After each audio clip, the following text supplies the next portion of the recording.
Yung ulam namin, no, repolyo. Oh. Bigyan namin sardinas. Oh.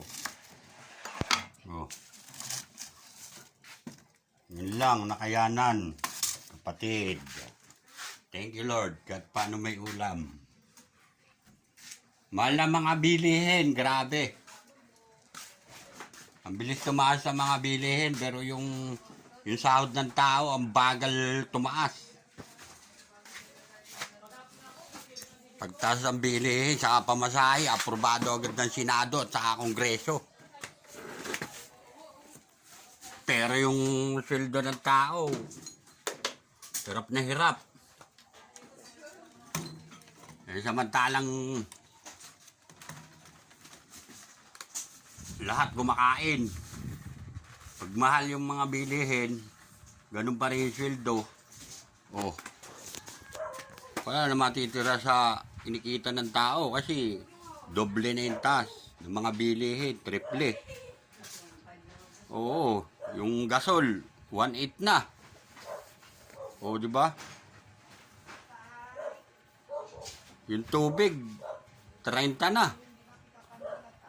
Yung bigas 70 na, 60 plus.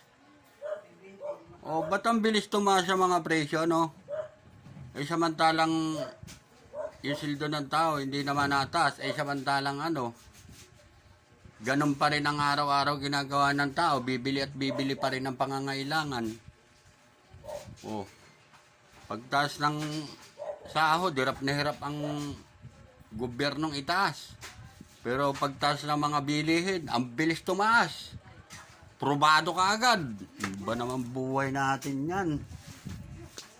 Dapat pare-parehas lang. Pagtaas ang bilihin, taas din ang pera ng tao. Kasi ganun din naman ang gasto sa araw-araw. Ganun pa rin.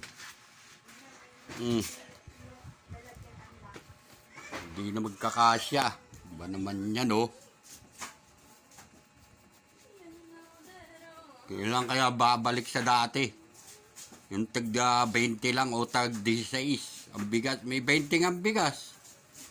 Eh, pilig-pili din naman, magpagagawan ka pa ng oras, pupunta ka pa kung saan lugar na mayroong 20. Dapat lahat sa palengke, bilya, pati mga tindahan, meron 20. Sardinas, dati, 5 piso lang. Ayaw, pukin na yan, 30 na.